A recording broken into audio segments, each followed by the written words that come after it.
Bonjour à tous. Bonjour à tous. On a Bonjour eu un Georges. bug, je crois, sur le lancement de la séquence matinale. Est-ce que vous nous entendez bien? Bonjour à tous. Je vois qu'il y a Fifi, il y Ouais, a Hugo, Jules, salut Hugo, il y a Jean-Paul, il y a Adrien. Bon, oui. ça a l'air de Est-ce que vous tourner. nous voyez bien? Vous nous entendez bien peut-être, mais est-ce que vous nous voyez bien? Parce que quand même, lundi, on s'est fait vanner par certains d'entre vous sur le fait qu'on était sapés comme des gauchistes, en comparaison de Gilles Casanova, qui en plus de son expression impeccable, a aussi un look impeccable. Et du coup, on avait dit, bah, pour vous embêter, on va mettre une cravate, nous aussi, on est capable de le faire. Euh, et ben voilà, ça y est, c'est fait. Vous l'aurez vu au moins une fois dans votre vie, peut-être plus souvent par la suite, mais en tout cas, vous l'aurez vu une fois. C'est clair, c'est pas mal, non? J'espère que Hein? ça sera remarqué. Peut-être Oui, qu'il faudra qu'on voilà. le refasse plus souvent, je ne sais pas. Oui, que ça sera commenté, ça donnera lieu de nouvelles vannes aussi. Sinon, c'est pas drôle. Quelle cravate est un peu 70s? Laquelle? Celle de qui? Ah, c'est à qui n'a pas la bonne, qui n'a pas la bonne cravate?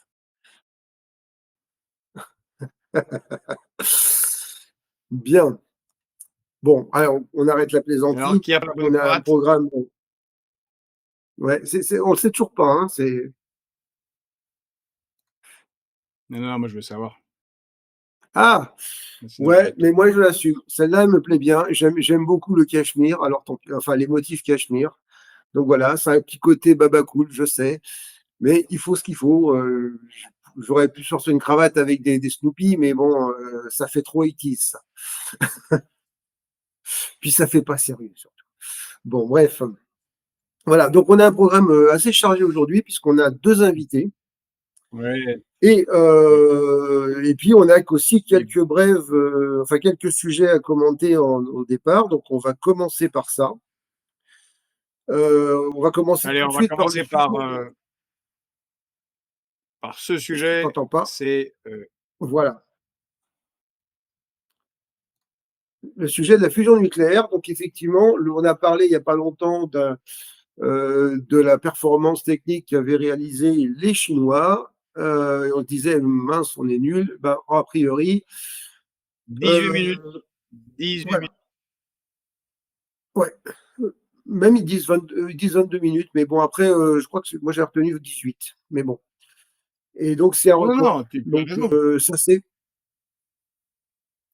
Alors, je crois qu'on a, Pardon? on a un vrai problème, nous deux. J'ai l'impression qu'il y a un petit décalage entre toi et moi à l'audio. Non? On n'a pas un petit décalage? Parce que tu as parfaitement raison, Eric. La France a fait 22 Oui, minutes. Elle bat le oui, oui, c'est ça. record des Chinois. C'est eux qui étaient à 18 minutes il y a à peu près une semaine. Mm. Donc les Français, et le CEA, le centre, le commissariat à l'énergie atomique, a battu le record des Chinois. Et quand même, on a beaucoup de mauvaises nouvelles en ce moment, beaucoup de choses vont pas bien. C'est quand même sympa d'annoncer, voilà, de saluer ceux qui font bien le travail. Alors d'un côté, on a le monde politique qui s'enfonce dans l'abîme. Heureusement, on va voir, hein, parce que c'est la nomination de Richard Ferrand à la présidence du Conseil constitutionnel. Là, c'est l'explosion atomique politique, hein. On va filer à la métaphore.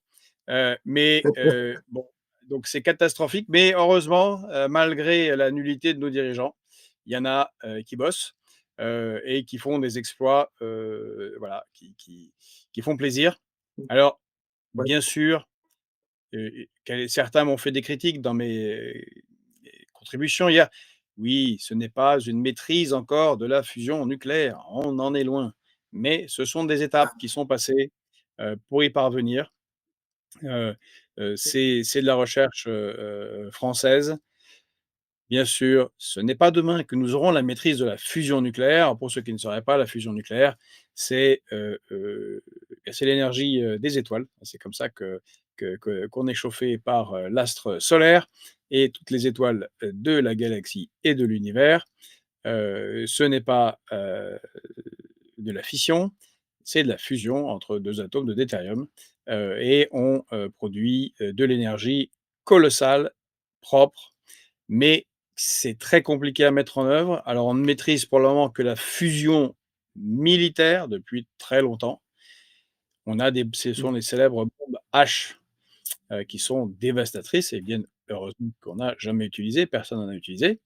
Elles sont la base de la dissuasion nucléaire, mais pour les enclencher, il faut, une énorme énergie et il y a d'abord une explosion d'une bombe A, une bombe atomique. Voilà, donc et ça, on n'arrive pas encore à le faire dans le civil. Il faut une énergie, la réaction en chaîne et il faut ensuite, pouvoir la maintenir et l'un des problèmes, c'est que c'est très, très chaud, la fusion nucléaire et que rien ne peut la contenir si ce n'est des parois magnétiques. Bref, on Oui, en est loin, et en plus, voilà, on connaît on est pas passé de quelques microsecondes à quand même 22 minutes. C'est un pas de géant. exactement. Heu, Certes, c'est encore du plasma. On va pas rentrer en détail, mais c'était vraiment pour saluer, ce succès, français qui est remarqué, dans le monde et le président n'a pas pris trop le temps, de saluer ce succès. Donc Non, voilà, non. nous on le fait, bravo à nos ingénieurs. C'est quand même, quelque chose d'assez formidable. Alors, Voilà. dans la suite de ce qui nous Heu, alors je on s'excuse, hein, encore une fois, parce qu'on n'a aucune régie, donc c'est moi qui gère en même temps la régie C'est assez compliqué. et il faut penser technique, ce qu'on dit Alors et je vais anticipation. prendre le relais sur ce qu'on dit, Vas-y, si tu veux. Oui, donc vas-y, du prends le coup, ça relais. permet de Dis-moi quel est le sujet suivant? alors, on va parler de gaz, et non, et plus Eh oui. précisément de GNL, parce que, on est tombé sur un article, alors je sais pas où ce que je me rappelle plus où on était. Oui, qui est intitulé sobrement: «L'Europe s'est condamnée à payer son gaz très cher». Alors, pour simplifier, il y a bon, on connaît le principe, fait la difficulté qu'on a. On a théoriquement interrompu les livraisons de gaz, alors elles ont été un peu interrompues par Nord Stream au début, et puis elles sont fer c'est la liaison aussi, l'arrivée de gaz naturel a été coupée par l'Ukraine, donc du coup, on est parti beaucoup sur le GNL. Et donc du coup, tout le monde savait que ça il y avait un problème d'approvisionnement, il fallait trouver d'autres filières, et cetera. Et l'Union européenne, dans sa grande montée, s'est intéressée à organiser un peu tout ça. Et donc en fait, elle avait imposé, c'est le vrai sujet, aux pays membres, donc de faire des achats groupés, d'une part, et remplir les réserves de gaz au moins 80%, au mois de novembre. Donc, bah, du coup, il faut les apporter massivement et à des dates 90 même. annoncées. Oui, oui. Oui, et j'ai bien dit 80%, ouais. C'est ça. Oui, donc du coup, il faut apporter en masse et à des dates annoncées. Donc ça a des effets, importants. D'une part, ça déstabilise le marché. D'autre part, c'est très facile pour les vendeurs, de faire monter les prix, pour ces dates annoncées, justement. Puisque là, on annonce, exactement qu'on ne peut pas faire autrement d'avoir nos réserves, remplies à ce niveau-là, en novembre. Donc, bah, les autres se disent: «Ben, on va» bon, puis comme ils sont obligés, bah, comme ils se sentent obligés, on va forcément leur donner les prix qu'on veut, et puis, bah, ils se sentiront ils on leur fera payer le prix cher. Ce qui est logique, et c'est quand Alors même un là, gros problème, notamment. bah, oui, on en a beaucoup parlé, c'est l'effet boomerang des sanctions de l'Union européenne qui ont commencé depuis qu'elles les ont lancées contre la Russie puisque le moteur, industriel de l'Europe, c'est l'Allemagne. On sait la destruction que cela a provoqué de ne plus avoir accès, au, gaz naturel, russe, en tout cas, heu, de manière, simple, rapide et peu chère, comme c'était le cas avant la guerre. Il y a eu la destruction de Nord Stream. Bref, et tout ce que vient de décrire, Éric, plus la fixation du prix au niveau européen, qui fait qu'on a des coûts de l'énergie qui sont, pour le gaz, 3 à 4 fois supérieurs à celui des États-Unis. Alors, vous voyez à l'écran, ce n'est pas une erreur, il y a eu cette révélation sur les fraudes au compteur Linky. Dans la Gironde, ils ont trouvé la plus grosse fraude au compteur Linky. Un gars en fin de carrière, hein, il se préparait sûrement une retraite un peu meilleure que celle qu'il devait avoir, a négocié avec des usagers. Il leur faisait payer 800 € et puis il mettait une petite dérivation sur le compteur Linky qui permettait de réduire la facture à 80. Bon, en fait, pourquoi le lien avec ce dont on a parlé avant? Il y a bien sûr une raison logique, c'est que on a d'un côté l'énergie nucléaire où la France était leader mondial en 2000, mais de très, très, très loin, devant les Russes, évidemment, les Chinois et les Indiens, et même nos amis et alliés américains de Westinghouse. Bien évidemment, ils nous ont mis beaucoup de bâtons dans les roues, puis surtout, on s'est mis nous-mêmes beaucoup de bâtons dans les roues avec nos politiciens qui ont tout fait pour prendre du retard. Les Russes, eux, malgré leurs difficultés sociales, politiques, économiques, ont avancé à grande vitesse, les Chinois également, et on a été mis un peu en retard. Mais néanmoins, l'énergie électrique produite en France est moins chère à la sortie de nos centrales nucléaires que celle proposée par les industriels, par les centrales américaines. Mais comme nous avons des génies, eh bien tout ça est d'abord distribué à des gens qui ne servent à rien, hein. Donc, des pour complaire aux thèses loufoques de la concurrence libre et non faussée. Donc, ils ont créé une concurrence forcée et non libre, consistant à avoir des boîtes qui reçoivent de l'énergie même en dessous du coût de production d'EDF, ce qui plombe EDF, et eux, ils le revendent 2, 3, 4 fois plus cher pour se faire un pognon de dingue, comme disait notre président. Donc tout ça est totalement absurde, ça a plombé EDF, et en même temps, on a les Allemands qui voulaient euh, casser EDF avec Macron qui était bien complaisant, c'était le projet Hercule. Ah, il fallait tout s'aborder. Bon, on ne va pas rentrer dans les détails, mais on a cette situation assez amusante où, bien évidemment, un agent qui va mettre des dérivations et qui va prendre des sous personnellement pour mais distribuer de l'énergie qu'il ne produit pas, évidemment qu'il va être sanctionné. On est d'accord, Oui, ça normal. ne se fait pas. Sauf qu'il ne connaît pas Sarkozy, il ne connaît pas François Hollande, il ne connaît pas Macron. Il les aurait connus, il aurait ouvert une entreprise, il aurait reçu l'énergie et au même crétin, il aurait revendu l'énergie plus chère. Et lui, il aurait été reçu dans les dîners en ville, puis même, il aurait peut-être reçu la Légion d'honneur. Bon, voilà. Là, on a un très, très intéressant deux poids, deux mesures, parce que, en vérité, et malgré la petite touche parodique de ma part, c'est la même chose.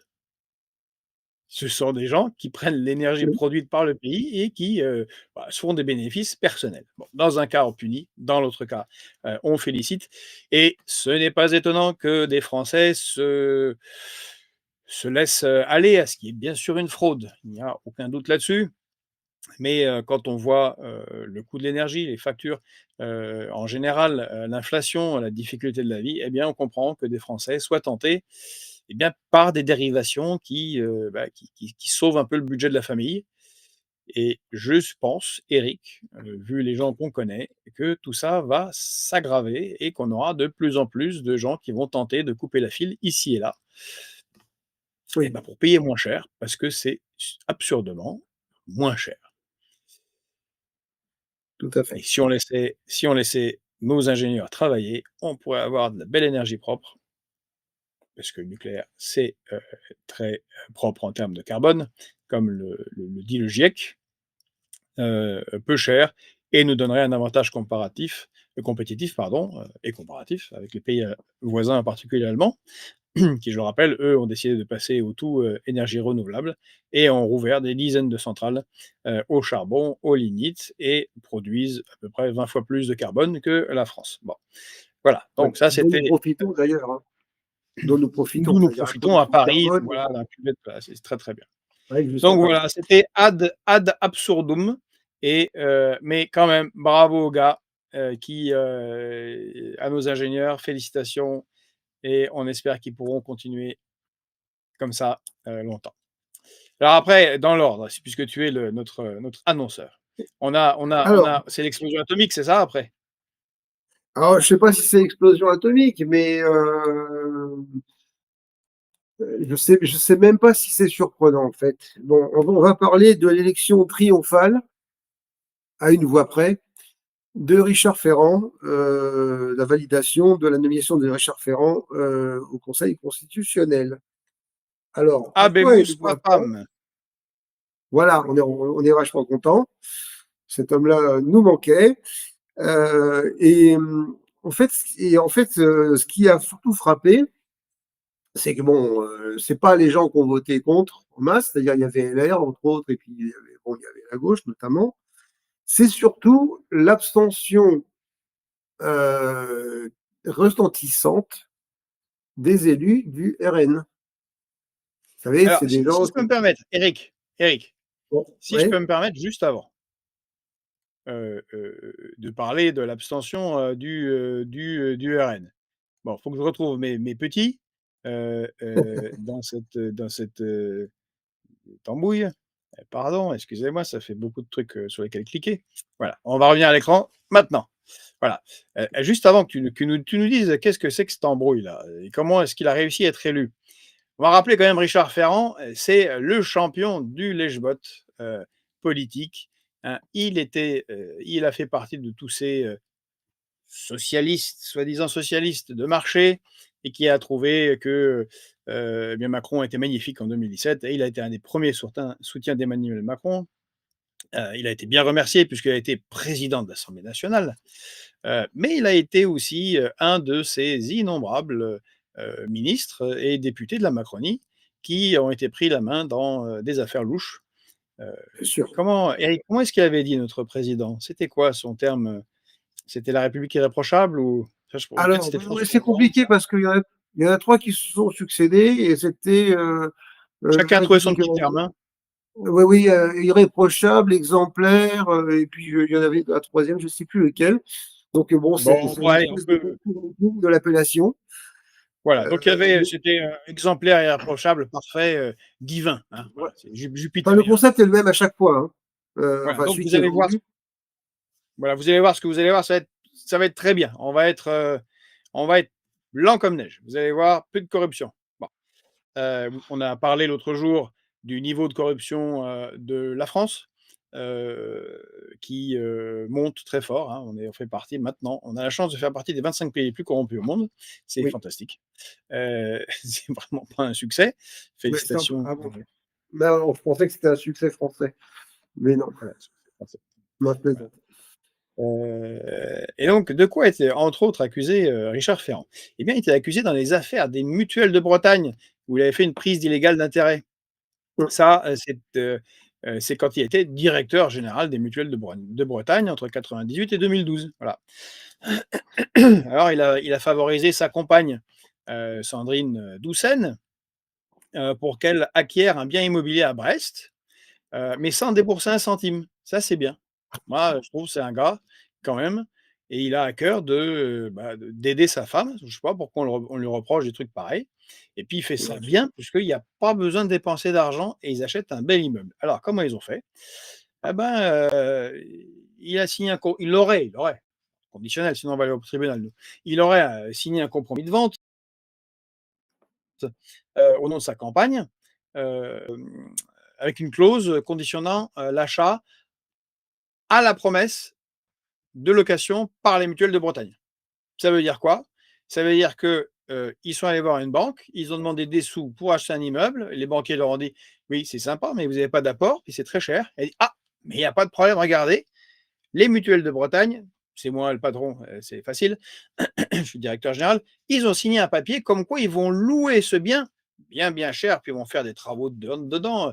Le banquier s'est dit: «Bravo, quelle excellente opération, bien sûr que nous vous prêtons l'argent» et par les loyers des mutuelles de Bretagne, eh bien, le couple Ferrand-Doucen s'est retrouvé avec, eh ben, une très belle propriété à Brest qui rapporte Forte monnaie, sonnantes et trébuchantes. Bon, ça a semblé un petit peu louche. L'affaire a été révélée en 2017. C'était juste après le début de la République parfaite, belle et non compromise d'Emmanuel Macron. Hop, 2017, Canard enchaîné révèle l'affaire et il est mis en examen en 2019. Et puis, son cas a été dépaysé, ça veut dire que des juges, dont une juge qui va siéger avec lui au Conseil constitutionnel, a dépaysé son affaire pour la mettre, je crois, à Lille, et où bah, le temps de dépayser, de reprendre l'enquête, comme c'est ballot, il y avait prescription. Les faits étaient prescrits et donc la Cour de cassation a confirmé en octobre 2022 que M. Ferrand n'était pas coupable, n'était, on ne pouvait plus le poursuivre. Donc Ouais. ça, c'est une histoire de république bananière et c'est une histoire Ah, de la Moldavie. On nous parlerait de la Moldavie, on dirait ah bah oui quand même c'est très corrompu la Moldavie ou la Russie ou ce que vous voulez. Non, là c'est en France. Et le gars, il vient d'être nommé au sommet de l'État patron du Conseil constitutionnel. Mais toi, Eric, tu as remarqué qu'il y a des gens qui veulent sauver la France et puis qui veulent lutter contre Macron, qui ont permis qu'il soit élu. Dis-nous en plus. oui, eh bien, et voilà, et la question, c'est que souvent, alors, on a déjà eu ce phénomène-là sur le budget. Il y a un grand esprit, dans un grand esprit de responsabilité, effectivement, on ne fait pas tomber le gouvernement sur la question budgétaire. Donc, bon, pas le truc. Mais là, ça mangeait pas de pain, ça ne mettait pas au péril de la République si on retoquait un candidat qui semblait ne pas présenter toutes les garanties de crédibilité morale. Et en fait, on a l'abstention massive et retentissante du Rassemblement national qui a choisi effectivement bon, sans trop de ne pas. Alors, ils n'ont pas voté pour Ferrand, mais ils savaient très bien qu'en ce faisant, peut-être que s'ils s'abstenaient, Ferrand serait élu. Donc, je sais pas, tout le monde s'interroge là-dessus. On se rappelle qu'il y a quelques années, sujet, c'était enfin, l'ancêtre du RN, le FN, dénonçait l'UNPS. Tous copains et coquins et tous pourris, etc. Et donc tous ces politiciens qui s'arrangent entre eux, qui font leurs petites affaires entre eux. Et là, on se demande le pourquoi du comment. Est-ce qu'il y a un accord discret qui s'est passé? Est-ce que on rend un petit service en espérant un renvoi d'ascenseur? Il y a donc tout le monde s'interroge. Alors certains ont des réponses peut-être, semble-t-il, mais tout le monde s'interroge sur le pourquoi du comment d'une telle manipulation. En tout cas, très concrètement, ça pose quand même la question. D'abord, on se rend compte que le RN s'est totalement normalisé, puisqu'il est à fond, il fonctionne à fond dans le système, dans un système où, en gros, semble-t-il, les uns et les autres se tiennent un peu par la barbichette. C'est l'impression que j'en ai, en tout cas. Donc voilà, Exactement. C'est exactement ce qui se passe. Alors, voilà, je m'excuse, certains font remarquer que ma vidéo est floue. Oui, la vidéo est floue, je ne suis pas au bon endroit. Je dois gérer ouais, les c'est vacances compliqué, hein. des enfants. C'est compliqué. C'est encore un dernier jour. Demain, ça ira. Tout sera réglé. Les colonies vont commencer. Les grands-mères vont Ah prendre oui. les relais. Et je pourrai être plus tranquille et pouvoir avoir la bonne caméra au bon endroit et ne pas être flou. Donc, désolé. Je suis comme dans une piscine. Donc, oui, tu as raison. Et je vous invite à aller voir le très bon article de notre ami Gilles pardon, notre ami Régis de Castelnau, qui a Oui, écrit un très bon livre euh, sur les juges et la prise de pouvoir par les juges, sur les questions juridiques, constitutionnelles. Son blog Vue du droit est très très bon. Et clairement, il dissèque cette affaire et il suggère que le RN a négocié une contrepartie voilà, comme tu l'as dit, notamment en ce qui concerne, une décision judiciaire qui pend au nez de Marine Le Pen, qui pourrait la rendre inéligible et du coup, les élections, présidentielles, ça serait, raté, hein, voilà. Et puis un autre point, qui est intéressant quand même dans cette affaire, c'est que, Richard Ferrand, Éric, eh bien, il s'est illustré ces dernières semaines en tenant des propos assez, étonnants, heu, qui n'ont pas manqué de faire réagir, Jasmin qui écrit: «Faut supprimer les vacances». Très drôle. Heu, Ça va et beaucoup sur Fifi le qui chat. écrit, ouais, c'est drôle, bah, on n'arrive pas à tout faire, donc on fait un peu, voilà. Donc on a, Richard Ferrand, j'en reviens à mes moutons, Richard Ferrand qui lui, eh bien, s'est dit que, bah, peut-être que Macron pourrait faire un troisième mandat. Tant qu'à être dans un pays corrompu qui ressemble à une république bananière, franchement, moi je suis pour, hein. Je sais pas ce que tu en penses Eric, il faut aller jusqu'au bout. Poussons la déliquescence du pays, jusqu'au bout. Ça serait peut-être pas mal. Ouais, Donc on plus vite le a calice, plus vite Canali. voilà et en fait, et c'est sûrement la partie la plus intéressante dans, le blog de notre ami, Régis de Castelnau qui nous fait un peu la tête. Mais c'est pas grave, on aime bien ce qu'il fait, surtout quand ça concerne ces sujets. Heu en fait, c'est pas si évident que ça ne soit pas possible. Ouais, Avec Ferrand, Emmanuel Macron a une majorité de copains au Conseil constitutionnel. Alors tout à comment fait. ça se passerait la combinazione pour qu'il puisse, être, passé un troisième tour? Eh bien, on en avait parlé, ici et là et puis les gens avaient dit: «Mais non, c'est pas possible, c'est pas sérieux», il démissionne. Emmanuel Macron démissionne à un moment donné et comme il n'a pas fait le mandat jusqu'à son terme, eh bien, on pourrait considérer que, il pourrait, se représenter. Alors ça semble tiré par les cheveux, mais les constitutionnalistes, d'ailleurs en fonction, de plans de carrière, d'amitié, et ainsi de suite, se partagent sur ce sujet. Et là, il y a une majorité pour Macron, au Conseil constitutionnel. C'est extrêmement grave, et si une décision administrative est prise par le Conseil constitutionnel, par exemple que Macron a le droit de se présenter, car s'il veut se présenter après une démission, ce sera ce Conseil constitutionnel qui dira si c'est possible constitutionnellement ou pas possible constitutionnellement. Vous avez vu comme c'est bien fait? Et la décision est irrévocable. Il n'y Ouais, a aucun recours. Alors les gens pourront manifester, écrire des tribunes, faire des pétitions, s'arracher les cheveux en disant qu'ils vivent dans une république bananière, ce sera kiff kiff bourricot. Il aura le droit ouais. et Oui, on donc on commence pourra à se trouver dans une situation où tout ça risque de se présenter. Tu disais Eric? oui, on pourra remercier d'ailleurs, ceux qui se seront joyeusement abstenus du fait de ce fait, qui auront permis, effectivement cette petite manipulation. Donc, voilà. Ben ouais, mais peut-être qu'il ne veut pas vraiment le pouvoir. On avait analysé ça plusieurs fois, le RN nous semble être des droitistes. Comme, Oui, les gauchistes sont gauchistes, c'est-à-dire des gens qui veulent déclarer tout un tas de choses. Il faudrait faire comme ci, il faudrait faire comme ça. Ah là là là là, retenez-moi! Si nous avions le pouvoir, qu'est-ce qu'on ferait pas pour le pays?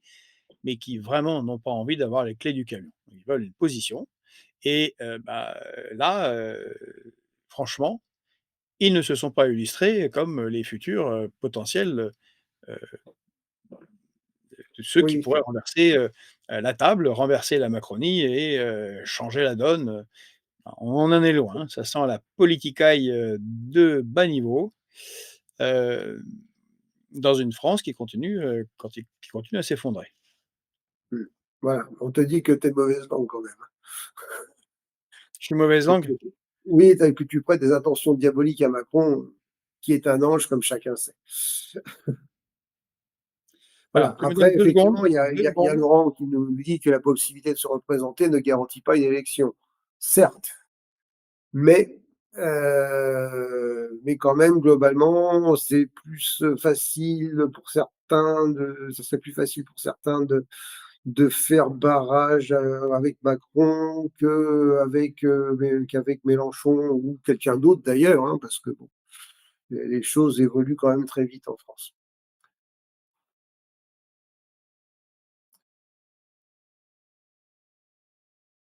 Voilà, voilà.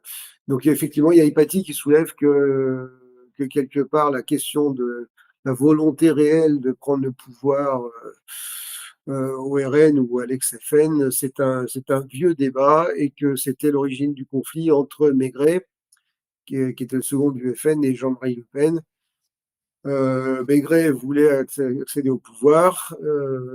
Il était issu du RPR, si je me souviens bien, donc il avait quand même des habitudes, c'était plus dans son ADN, et Jean-Marie, a priori, ne le voulait pas forcément. Et il lui suffisait de faire prospérer sa petite entreprise, semble-t-il. Voilà, Voilà. désolé dans les catastrophes. C'était pas les enfants, c'était la batterie parce que là, il manquait la batterie évidemment, il fallait chercher de l'autre côté de la planète.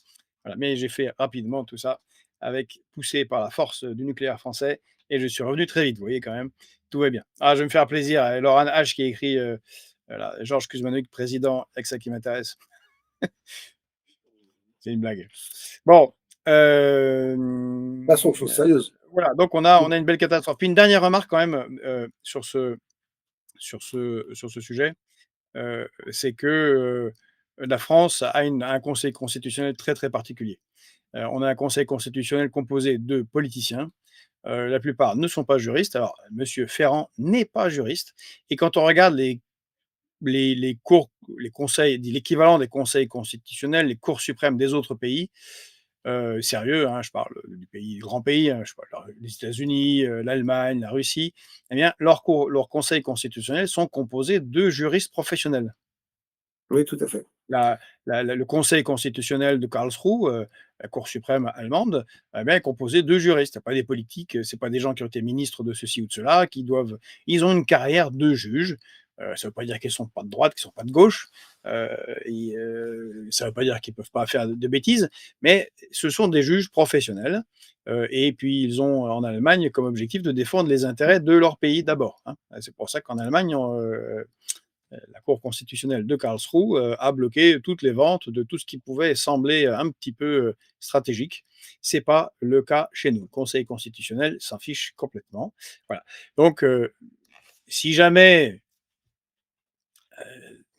si jamais, nous, on a quelques propositions en ce sens, c'est évidemment de passer par la voie référendaire pour réformer tout ça et remettre le Conseil constitutionnel où il doit être et le réformer totalement et avoir un vrai conseil constitutionnel composé non pas de politiciens nommés par des politiciens, mais par des juges qui, petit à petit, voilà, jeunes ont reçu le prix René Cassin et puis ont écrit des ouvrages et des articles et ont passé leur vie dans ce domaine et donc sont aptes à déterminer ce qui est constitutionnel et pas constitutionnel et pas en fonction des intérêts des uns et des autres. Donc voilà, on a une candidature Macron qui nous pend en nez, c'était quand même l'information. Hein, ça va être difficile de se moquer de Trump dorénavant, je trouve. C'est compliqué, ouais, effectivement. On passe au sujet suivant. Toujours des affaires avec une dimension de politicaillerie latente, mais qui touche aussi au pénal, hein, tout bêtement. Il s'agit donc de l'affaire de Notre-Dame de Bétarame qu'on avait évoquée déjà mardi. J'avais indiqué que le gendarme qui avait arrêté Père Caricat, etc., avait fait se valoir, pardon, que, euh, que quand il était tenu au courant, que Bayrou était tenu au courant, enfin demandait à être tenu au courant des développements. Alors, il y a un timing à bien mémoriser là-dedans parce que j'ai un peu l'impression qu'il n'est pas forcément maîtrisé par tout le monde. 95-96, la question est évoquée, sort un peu sur le tapis, de violences pratiquées dans l'établissement. Donc de violences pures, c'est-à-dire en gros, on se retrouve avec un jeune qui perd 40% d'audition suite à une grosse claque. Donc ça devait être une baffe de cow-boy quand même. Et puis, on commence à apprendre que des gens, pour être punis, on les met en sous-vêtements et sur le perron, donc à Bétarame. Donc quand même, n'oublions pas, ce sont les Hautes-Pyrénées, donc il fait quand même un peu plus frais, facilement frais la nuit. Il y a il y a ce sujet-là, et donc ça c'est une chose. Et plus tard, donc là, cette époque-là de violence, etc., c'était manifestement à l'époque où Bayrou était ministre. Donc il y a eu une enquête, on va y revenir, qui a été faite par l'inspection académique. Et puis, il y a quelques années plus tard, Bayrou n'est plus ministre. Bayrou est juste, je crois, conseil général, président du conseil général des Hautes-Pyrénées. Et il y a l'affaire de pédophilie qui intervient. Donc là, effectivement, c'est embêtant. Bayon se dit mince, et si mes gosses, etc., je voudrais être tenu au courant. Alors après, quand même, quelque part, on rappelle une chose ce que j'avais oublié ce que j'avais pas fait mardi, c'est que quand même son épouse, elle intervenait dans l'établissement, hein, quand même. Bon. Donc les histoires de violence, elle devait le savoir, et après, elle n'a peut-être pas eu la puce à l'oreille. Elle donnait des cours de catéchisme, Ouais, Eric. c'est passionnant, le catéchisme. Bon, enfin bref, je suis un infâme mécréant. Voilà, donc du coup, alors, il y a deux choses qui sortent, c'est que suite aux révélations, enfin, ce qu'a indiqué ce gendarme, aujourd'hui en retraite, il y a une plainte qui est déposée par un avocat pour savoir, donc qui est un opposant aussi de Bayrou au conseil municipal, hein, bien sûr, pour savoir effectivement ce qu'il en est est-ce qu'il y a eu des interventions et pas simplement une demande de renseignement? Est-ce que bon, il y a toutes ces questions, ces choses-là qui se développent. C'est normal dans une affaire comme ça, chacun tire son avantage, mais c'est vrai que ça mériterait aussi d'avoir des réponses. On est bien d'accord.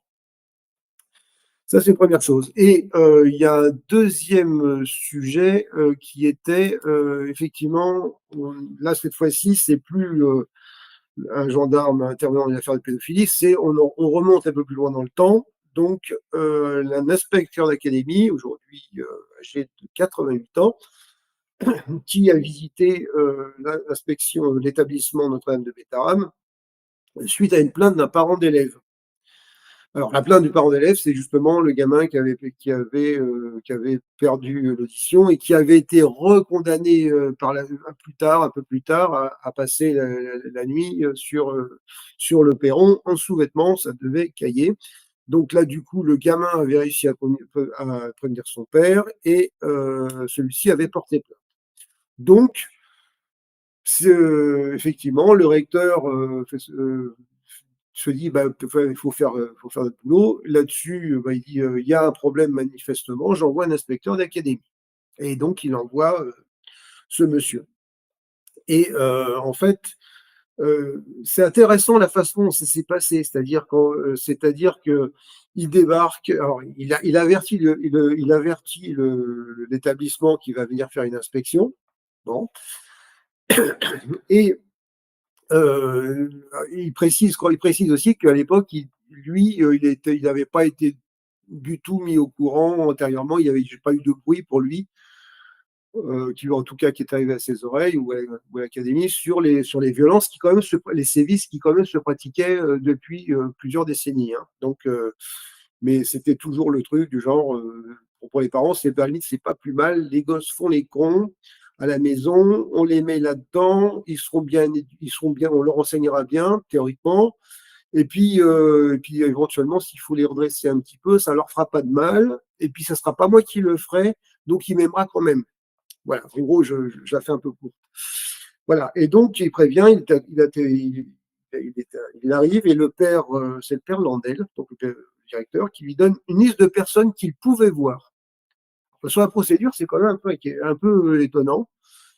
normalement, tu inspectes, tu dis, bah, je voudrais voir un tel et un tel, puis ou je voudrais voir plusieurs personnes, faites-moi voir les membres de l'établissement, faites-moi voir qui sont les conseillers d'éducation, qui est intervenant, etc. Et puis je voudrais voir des élèves qu'on prend au pif éventuellement. Et donc, non, il a une liste. Et donc, dans la liste, effectivement, il choisit qui peut voir ou pas voir. Donc, il y avait des élèves, des parents d'élèves, des professeurs et aussi un conseiller d'éducation. Voilà. Euh, donc, ça, c'est une première chose. Et il a constaté un certain nombre de phénomènes particuliers, c'est-à-dire que, par exemple, il y avait des dortoirs de 300 à 400 personnes en même temps, au même endroit, ce qui est quand même super intimité. Euh, bon, un dortoir, c'est pas le concept, mais il y a des degrés divers de. Et puis, effectivement, la discipline était assumée, en fait, par des plus âgés. Les élèves les plus âgés sont les élèves les plus jeunes. Ce qui explique aussi pourquoi il y a eu des sévices pratiqués entre élèves. Et donc, il avait suggéré des modifications. Il a dit non, là, ce système-là, ça ne peut pas fonctionner. Il a dit bon, pareil, les punitions, les gens qu'on met sur le perron par temps froid, les gifles, etc., ce qui était assez courante, il a documenté comme étant assez courante. Il a dit bon, il va falloir arrêter un peu tout ça. Donc, il part avec effectivement des recommandations. Il n'y a pas de sanctions qui sont prononcées. Et puis, bah, effectivement, et alors, ce qui est intéressant, ce qui m'a frappé le plus, c'est qu'en fait, il dit, bon, il y a une omerta sur ces violences physiques. Euh, donc, dans le contexte de l'époque, il disait, le directeur savait que ça se passait comme ça, les gens qu'on mettait dehors, etc.